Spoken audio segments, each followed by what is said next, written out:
Hello, we are knocking out at least 2, probably more podcast episodes.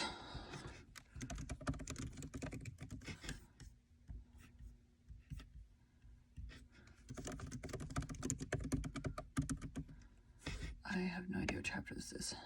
Go to save it. 56. Open.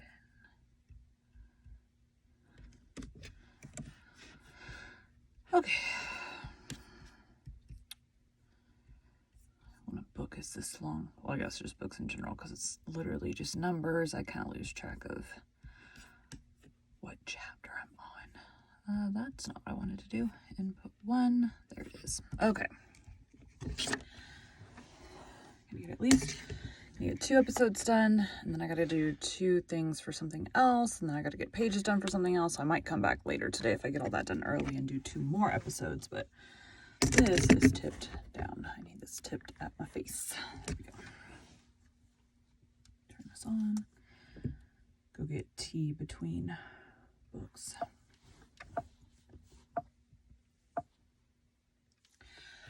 It's not highlighted for some reason. There we go.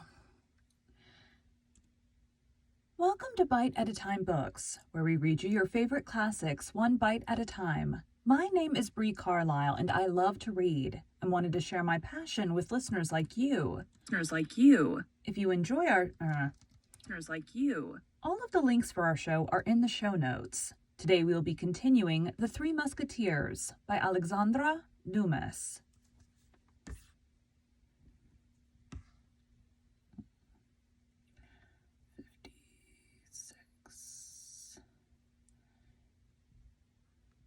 It's big enough so I can read it. Dumas. Chapter 56. Captivity. The Fifth Day. My lady, however, achieved a half-triumph and success. Dumas. Chapter 56. Captivity. The Fifth Day. My lady, however, achieved a half-triumph and success doubled her forces. It was not difficult to conquer, as she had hitherto done, men prompt to let themselves be seduced, and whom the gallant education of a court led quickly into her net. My lady was handsome enough not to find much resistance on the part of the flesh, and she was sufficiently skillful to prevail. My lady was handsome enough not to find much resistance on the part of the flesh, and she was sufficiently skillful to prevail over all the obstacles of the mind. But this time she had to contend with an unpolished nature, concentrated and insensible by force of austerity. Religion and its observances had made Felton a man inaccessible to ordinary seductions. There fermented in that sublimated brain plans so vast, projects so tumultuous, that there remained no room for any capricious or material love, that sentiment which is fed by leisure and grows with corruption. This was pointed... Oh, the issue is that it's... As I had it pointed like... There we go. So I wasn't popping directly into it. With corruption. My lady had then made a breach by her false virtue in the opinion of a man horribly prejudiced against her, and by her beauty in the heart of a man hitherto chaste and pure. In short, she had taken the measure of motives hitherto unknown to herself, through the In short, she had taken the measure of motives hitherto unknown to herself, through this experiment made upon the most rebellious subject that nature and religion could submit to her study. Many a time, nevertheless, during the evening she despaired of fate and of herself. She did not invoke God, we very well know, but she had faith in the genius of evil, that immense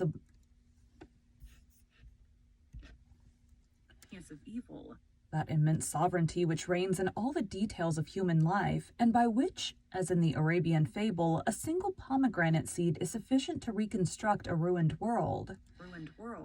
My lady, being well prepared for the reception of Felton, was able to erect her batteries for the next day. She knew she had only 2 days left, that when once the order was signed by Buckingham, and Buckingham would sign it more readily from its bearing a false name, and he could not therefore recognize the woman in question. Once this order was signed, we say the Baron would make her embark immediately, and she knew very well that women condemned to exile employ arms much less powerful in their seductions than the pretendedly virtuous woman whose beauty is lighted by the sun of the world. Oh my God. Break this up. Where am I? Question. Once this order was signed, we say, the Baron would make her embark immediately. And she knew very well that women condemned to exile employ arms much less powerful in their seductions than the pretendedly virtuous woman whose beauty is lighted by the sun of the world. Whose style the voice of fashion lauds, and whom a halo of whose style the voice of fashion lauds, and whom a halo of aristocracy gilds with enchanting splendors.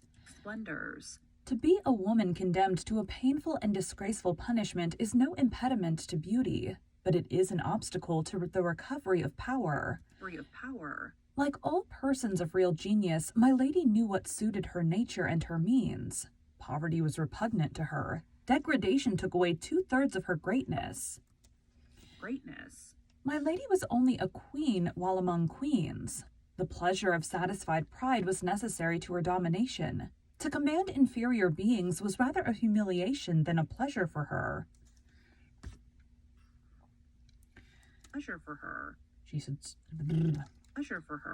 She should certainly return from her exile. She did not doubt that a single instant, but how long might this exile last? For an active, ambitious nature like that of my lady, days not spent in climbing the... For an active, ambitious nature like that of my lady, days not spent in climbing are inauspicious days. What word, then, can be found to describe the days which they occupy in descending? To lose a year, 2 years, 3 years, is to talk of an eternity. To return after the death or disgrace of the cardinal, perhaps, to return when D'Artagnan and his friends, happy and triumphant, should have received from the queen the reward they had well acquired by the services they had rendered her. These were devouring ideas that a woman like my lady could not endure. For the rest, the storm which raged within her doubled her strength, and she would have burst the walls of her prison if her body had been able to take for a single instant the proportions of her mind.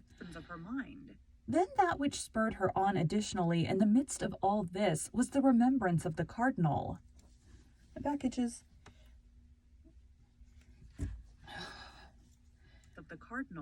What must the mistrustful, restless, suspicious cardinal think of her silence? The cardinal, not merely her own support. What must the mistrustful, restless, suspicious cardinal think of her silence? The cardinal, not merely her only support, her only prop, her only protector at present, but still further the principal instrument of her future fortune and vengeance. She knew him. She knew that at her return from a fruitless journey it would be in vain to tell him of her imprisonment, in vain to enlarge upon the suffering she had undergone. The cardinal would reply with the sarcastic calmness of the skeptic, strung at once by power and genius, "You should not have allowed yourself to be taken." Then my lady collected all her energies, murmuring in the depths of her soul the name of Felton, the only beam of light that penetrated to her in the hell into which she had fallen. And like a serpent which and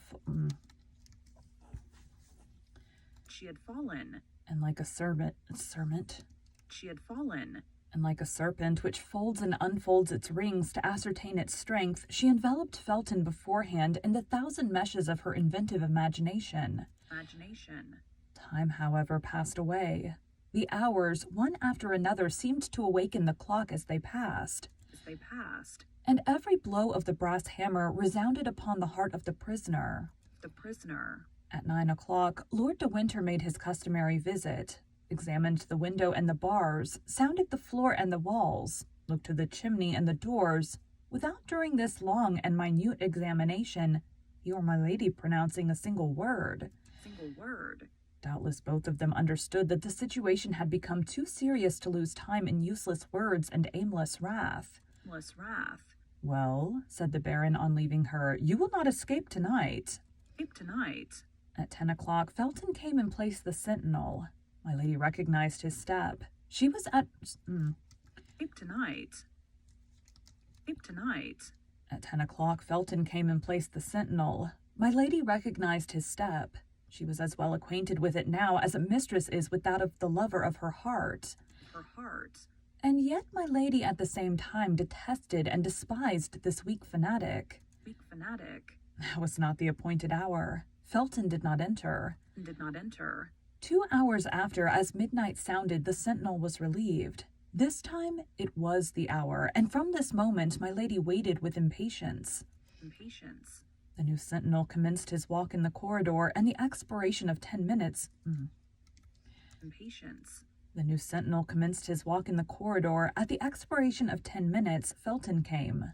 My lady was all attention. Listen, said the young man to the sentinel, on no pretense leave the door, for you know that last night my lord punished a soldier for having quit his post for an instant, although I, during his absence, watched in his place.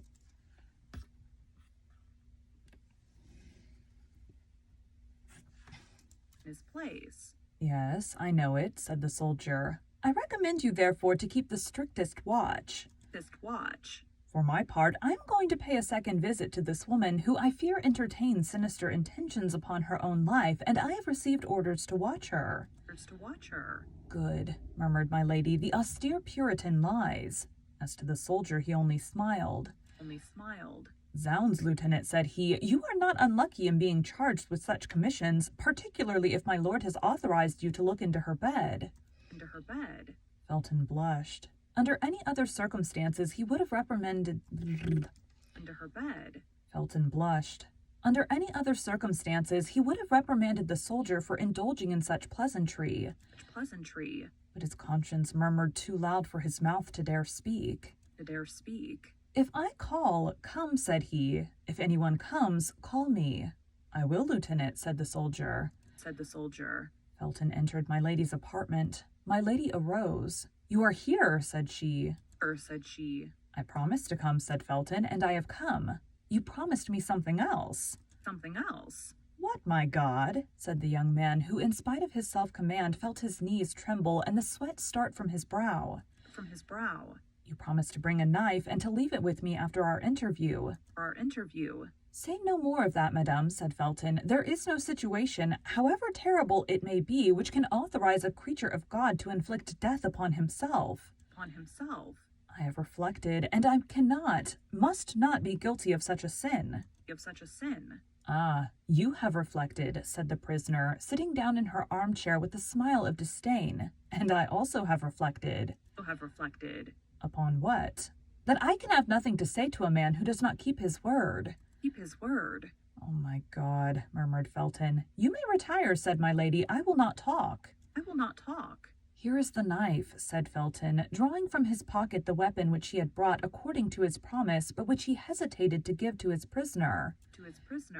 Let me see it, said my lady. For what purpose? Goodness, I'm guessing I have like a hair or something tickling my back. Ugh. What purpose? Upon my honor, I will instantly return it to you. You shall place it on that table, and you may remain between it and me. Felton offered the weapon to my lady, who examined the temper of it attentively, and who tried the point on the tip of her finger. Well, said she, returning the knife to the young officer, this is fine and good steel. You are a faithful friend, Felton. Felton. Felton took back the weapon and laid it upon the table as he had agreed with the prisoner. My lady followed him with her eyes and made a gesture of satisfaction. Now, said she, listen to me. The request was needless. The young officer stood upright before her, awaiting her words as if to devour them. Felton, said my lady with a solemnity full of melancholy, imagine that your sister, the daughter of your father, speaks to you. While yet young, Unfortunately handsome, I was dragged into a snare. I resisted. Ambushes and violences multiplied around me, but I resisted. The religion I serve, the God I adore, were blasphemed because I called upon that religion and that God, but still I resisted. Then outrages were heaped upon me, and as my soul was not subdued, they wished to defile my body forever. Finally, my lady stopped, and a bitter smile passed over her lips. Finally, said Felton, finally, what did they do? At length one evening, my enemy resolved to paralyze the resistance he could not conquer. One evening he mixed a powerful narcotic with my water. Scarcely had I finished my repast when I felt myself sink by degrees into a strange torpor. Although I was without mistrust, a vague fear seized me, and I tried to struggle against sleepiness. I arose. I wished to run to the window and call for help, but my legs refused their office. It appeared as if the ceiling sank upon my head and crushed me with its weight. I stretched out my arms. I tried to speak. I could only utter inarticulate sounds, and irresistible faintness came over me. I supported myself by a chair, feeling that I was about to fall, but this support was soon insufficient on account of my weak arms. I fell upon one knee, then upon both. I tried to pray, but my tongue was frozen. God doubtless neither heard nor saw me, and I sank upon the floor, a prey to a slumber which resembled death. Of all that passed in that sleep, or the time which glided away while it lasted, I have no remembrance. The only thing I recollect is that I awoke in bed in a round chamber, the furniture of which was sumptuous, and into which light only penetrated by an opening in the ceiling. No door gave entrance to the room. It might be called a magnificent prison.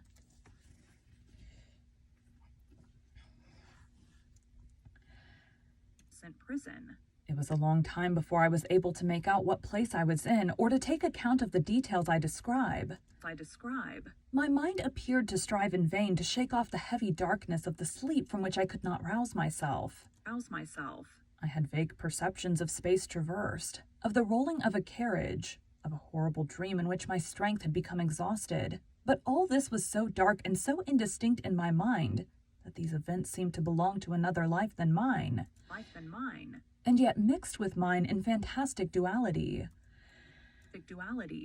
At times the state into which I had fallen appeared so strange that I believed myself dreaming. I arose trembling. My clothes were near me on a chair. I neither remembered having undressed myself nor going to bed. Then by degrees the reality broke upon me, full of chaste terrors. I was no longer in the house where I had dwelt. As well as I could judge by the light of the sun, the day was already 2/3 gone. It was the evening before when I had fallen asleep. My sleep then must have lasted 24 hours. What had taken place during this long sleep? What had taken place during this long sleep? Occasionally I say something and it sounds weird. I dressed myself as quickly as possible. My slow and stiff motions all attested that the effects of the narcotic were not yet entirely dissipated. The chamber was evidently furnished for the reception of a woman, and the most finished coquette could not have formed a wish but on casting her eyes about the apartment, she would have found that wish accomplished. She would have found that wish accomplished. Certainly I was not the first captive that had been shut up in this splendid prison, but you may easily comprehend, Felton, that the more superb the prison, the greater was my terror. Yet it was a prison, for I tried in vain to get out of it. I sounded all the walls in the hopes of discovering a door, but everywhere the walls returned a full and flat sound. I made the tour of the room at least 20 times in search of an outlet of some kind, but there was none. I sank exhausted with fatigue and terror into an armchair. Meantime, night came on rapidly, and with night my terrors increased. I did not know but I had better remain where I was seated. It appeared that I was surrounded with unknown dangers into which I was about to fall at every instant. Although I had eaten nothing since the evening before, my fears prevented my feeling hunger. No noise from without by which I could measure the time reached me. No noise from without by which I could measure the time reached me. I only supposed it must be 7 or 8 o'clock in the evening, for it was in the month of October and it was quite dark. All at once the noise of a door, turning on its hinges, made me start. A globe of fire appeared above the glazed opening of the ceiling, casting a strong light into my chamber, and I perceived with terror that a man was standing within a few paces of me. A table with 2 covers bearing a supper ready prepared stood as if by magic in the middle of the apartment. That man was he who had pursued me during a whole year, who had vowed my dishonor, and who, by the first words that issued from his mouth, gave me to understand he had accomplished it the preceding night. Scoundrel, murmured Felton. Oh yes, scoundrel, cried my lady, seeing the interest which the young officer, whose soul seemed to hang on her lips, took in this strange recital. Oh yes, scoundrel. He believed, having triumphed over me in my sleep, that all was completed. He came, hoping that I would accept my shame, as my shame was consummated. He came to offer his fortune in exchange for my love. All that the heart of a woman could contain of haughty contempt and disdainful words, I poured out upon this man. Doubtless he was accustomed to such reproaches, for he listened to me calm and smiling, with his arms crossed over his breast. Goodness, I think it's I don't know what's going on. My back itches. Then when he thought I said all, he advanced toward me. I sprang toward the table, I seized a knife, I placed it to my breast. Take 1 step more, said I, and in addition to my dishonor, you shall have my death to reproach yourself with. There was no doubt in my look, my voice, my whole person, that sincerity of gesture, of attitude, of accent, which carries conviction to the most perverse minds. For he paused. Your death, said he? Oh, no, you are too charming a mistress to allow me to consent to lose you thus, after I have had the happiness to possess you only a single time. Adieu, my charmer. I will wait to pay you my next visit until you are in a better humor. At these words he blew a whistle. The globe of fire which lighted the room rescinded and reappeared. At these words he blew a whistle. The globe of fire which lighted the room reascended and disappeared. I found myself again in complete darkness. The same noise of a door opening and shutting was repeated the instant afterward. The flaming globe descended afresh, and I was completely alone. This moment was frightful. If I had any doubts as to my misfortune, these doubts had vanished in an overwhelming reality. I was in the power of a man whom I not only detested but despised, of a man capable of anything and who had already given me a fatal proof of what he was about. I was in the power of a man whom I not only detested but despised, of a man capable of anything and who had already given me a fatal proof of what he was able to do. Ow. But who then was this man? Asked Felton. I passed the night on a chair, starting at the least noise, for toward midnight the lamp went out, and I was again in darkness. But the night passed away without any fresh attempt on the part of my persecutor. Day came. The table had disappeared, only I had still the knife in my hand. This knife was my only hope. I was worn out with fatigue. Sleeplessness inflamed my eyes. I had not dared to sleep a single instant. The light of day reassured me. I went and threw myself on the bed without parting with the The light of day reassured me. I went and threw myself on the bed without parting with the emancipating knife, which I concealed under my pillow. When I awoke, a fresh meal was served. This time, in spite of my terrors, in spite of my agony, I began to feel a devouring hunger. It was 48 hours since I had taken any nourishment. I ate some bread and some fruit, then, remembering the narcotic mixed with the water I had drunk, I would not touch that which was placed on the table, but filled my glass at a marble fountain fixed in the wall over my dressing table. And yet, notwithstanding these precautions, I remained for some time in a terrible agitation of mind. But my fears were this time ill-founded. I passed the day without experiencing anything of the kind I dreaded. I took the precaution to half empty the carafe in order that my suspicions might not be noticed. The evening came on, and with it darkness, but however profound was this darkness, my eyes began to accustom themselves to it. I saw amid the shadows the table sink through the floor. A quarter of an hour later it reappeared bearing my supper. In an instant, thanks to the lamp, my chamber was once more lighted.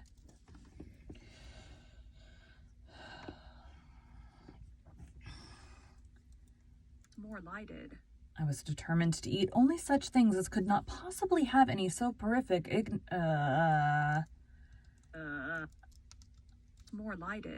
I was determined to eat only such things as could not possibly have any soporific introduced into them.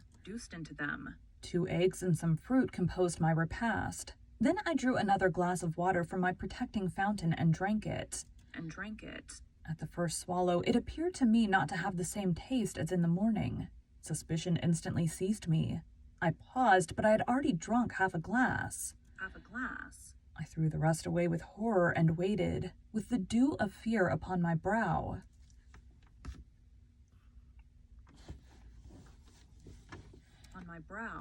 No doubt some invisible witness had seen me draw the water from that fountain and had taken advantage of my confidence in it, the better to assure my ruin, so coolly resolved upon, so cruelly pursued.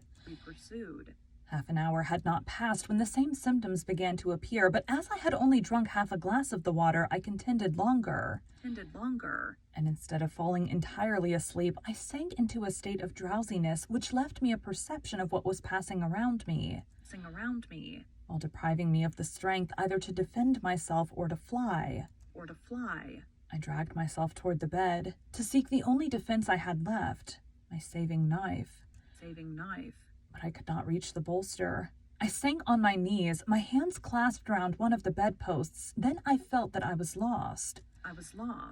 Felton became frightfully pale, and a convulsive tremor crept through his whole body. And what was most frightful, continued my lady, her voice altered as if she still experienced the same agony as at that awful minute, was that at this time I retained a consciousness of the danger that threatened me. Was that my soul, if I may say so, waked in my sleeping body, was that I saw, that I heard. It is true that all was like a dream, but it was not the less frightful.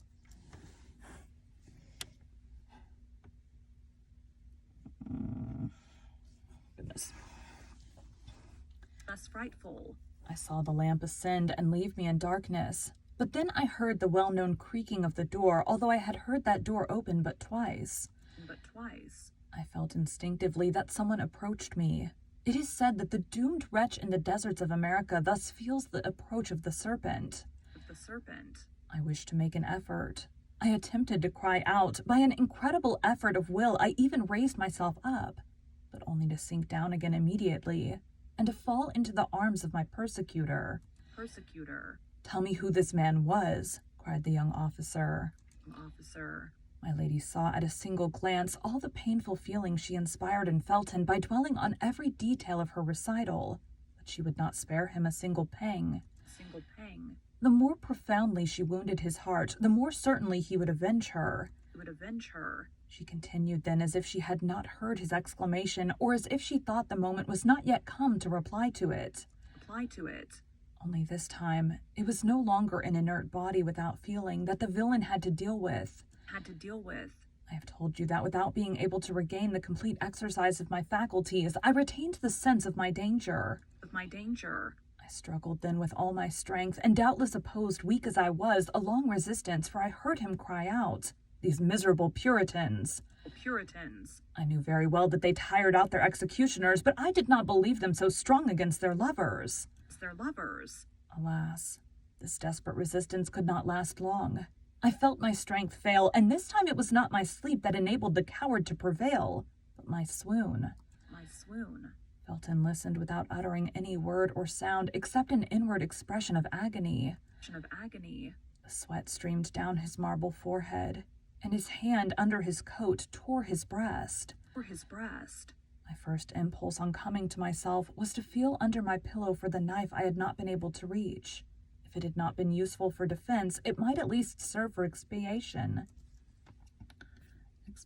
Yeah. But on taking this knife, Felton, a terrible idea occurred to me.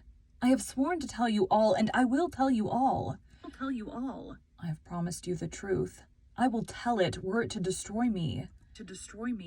The idea came into your mind to avenge yourself on this man, did it not? Cried Felton. Yes, said my lady. The idea was not that of a Christian, I knew, but without doubt that eternal enemy of our souls, that lion roaring constantly around us, breathed it into my mind. In short, what shall I say to you, Felton? Continued my lady, in the tone of a woman accusing herself of a crime. This idea occurred to me, and did not leave me. It is of this homicidal thought that I now bear the punishment. Continue, said... Continue, said Felton. I am eager to see you attain your vengeance.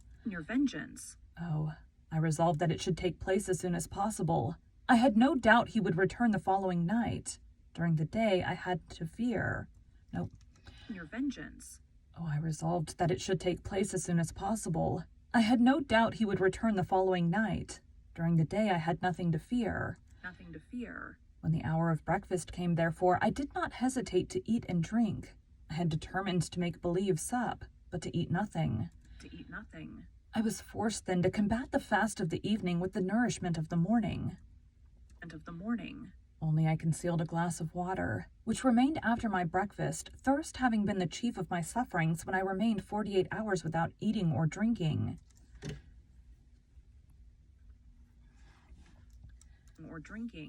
The day passed away without...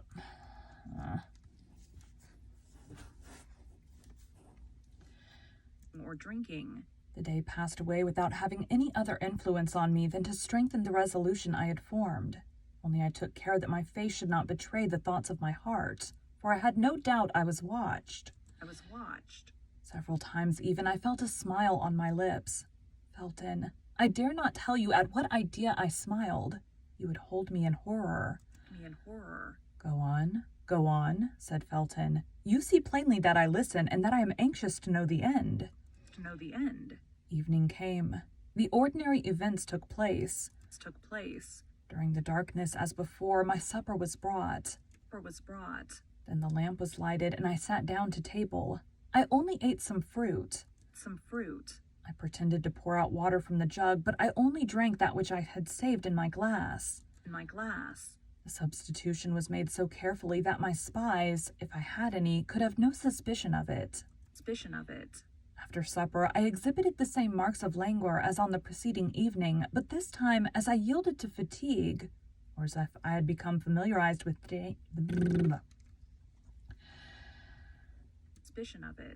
After supper, I exhibited the same marks of languor as on the preceding evening, but this time, as I yielded to fatigue, or as if I had become familiarized with danger, I dragged myself toward my bed, let my robe fall, and lay down. I found my knife where I had placed it under my pillow, and while feigning to sleep, my hand grasped the handle of it convulsively. 2 hours passed away without anything fresh happening. Oh my God, who could have said so the evening before? I began to fear that he would not come. At length I saw the lamp rise softly and disappear in the depths of the ceiling. My chamber was filled with darkness and obscurity, but I made a strong effort to penetrate this darkness and obscurity. Nearly 10 minutes passed. I heard no other noise but the beating of my own heart. I implored heaven that he might come. I gotta scroll. This is a long chapter. At length I heard the well-known noise of the door which opened and shut. I heard, notwithstanding the thickness of the carpet, a step which made the floor creak. I saw, notwithstanding the darkness, a shadow which approached my bed. Haste, said Felton. Do you not see that each of your words burns me like molten lead? Then, continued my lady, then I collected all my strength. I recalled to my mind that the moment of vengeance, or rather of justice, had struck. I looked upon myself as another Judith. I gathered myself up, my knife in my hand, and when I saw him near me stretching out his arms to find his victim, then, with the last cry of agony and despair, I struck him in the middle of his breast. The miserable villain. He had foreseen all. His breast was covered with a coat of mail. The knife was bent against it. Cried he, seizing my arm and wresting from me the weapon that had so badly served me. You want to take my life, do you, my pretty Puritan? But that's more than dislike, that's ingratitude. Come, calm yourself, my sweet girl. I thought you had softened. I am not one of those tyrants who detain women by force. You don't love me. With my usual fatuity, I doubted it. Now I am convinced. Tomorrow you shall be free. I had but one wish. That was that he should kill me. Beware, said I, for my liberty is your dishonor. Explain yourself, my pretty Sybil. Yes, for as soon as I leave this place, I will tell everything.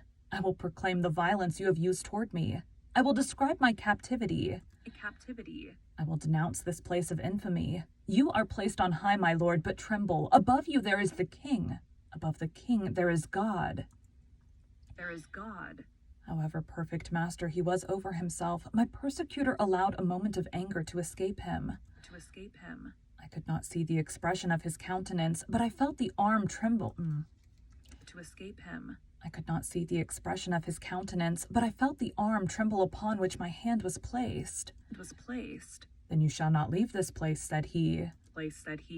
Very well, cried I, then my... Very well, cried I, then the place of my punishment will be...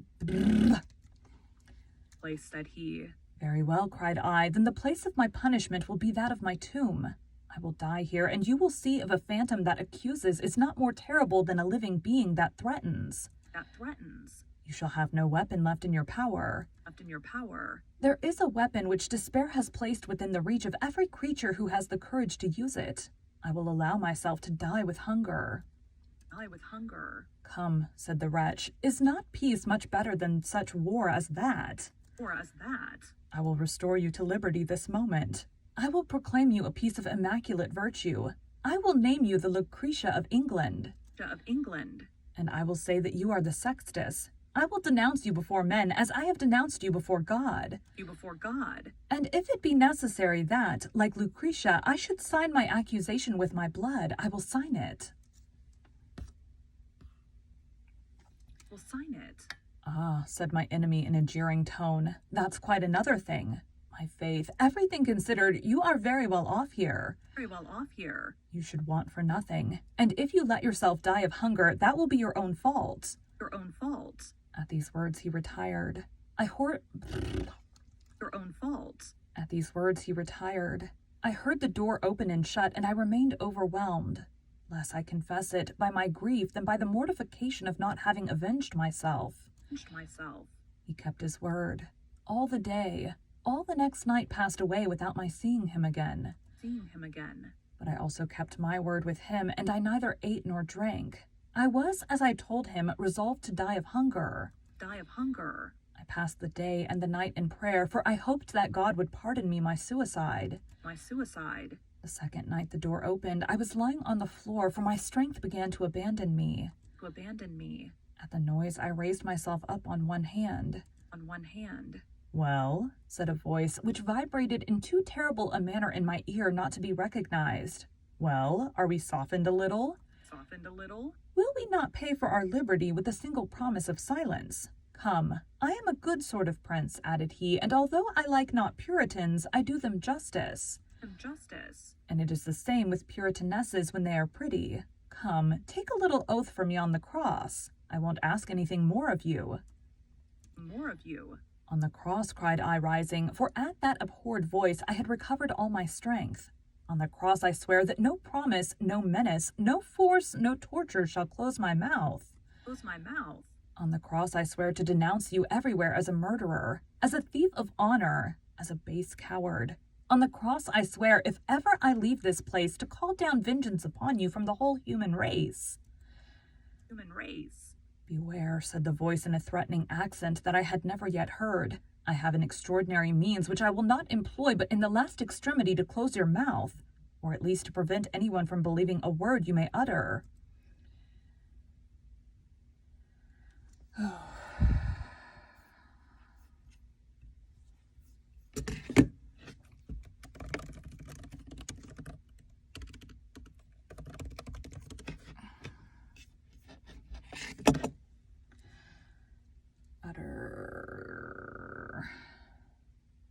Word you may utter. I mustered all my strength to reply to him with a burst of laughter. He saw that it was a merciless war between us, a war to the death. Or to the death.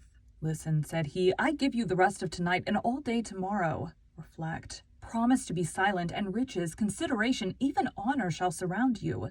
Threaten to speak, and I will condemn you to infamy. You to infamy. You? Cried I. You? To interminable, ineffaceable infamy. Infamy. You? Repeated I. Oh, I declare to you, Felton, I thought him mad. Yes, yes, I, replied he. Oh, leave me, said I. Be gone if you do not desire to see me dash my head against that wall before your eyes. For your eyes. Very well, it is your own doing. Till tomorrow evening, then. Till tomorrow evening, then, replied I, allowing myself to fall and biting the carpet with rage. With rage. Felton leaned for support upon a piece of furniture, and my lady saw with the joy of a demon that his strength would fail him perhaps before the end of her recital.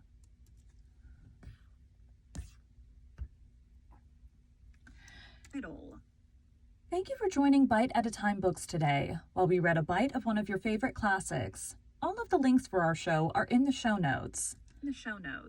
We are part of the Bite at a Time Books Productions Network. If you ever wondered what inspired your favorite classic novelists to write their stories, what was happening in their lives or the world at the time, check out Bite at a Time Books Behind the Story. Tuesdays wherever you listen to podcasts. Again, my name is Bree Carlisle, and I hope you come back tomorrow while we take the next bite of the Three Musketeers. I need to go get my tea. That was a very long chapter. I'm going to look and see how long the next one is. Not that long. Okay. Go get my tea, read this chapter, and then get some other stuff done. Thanks, guys.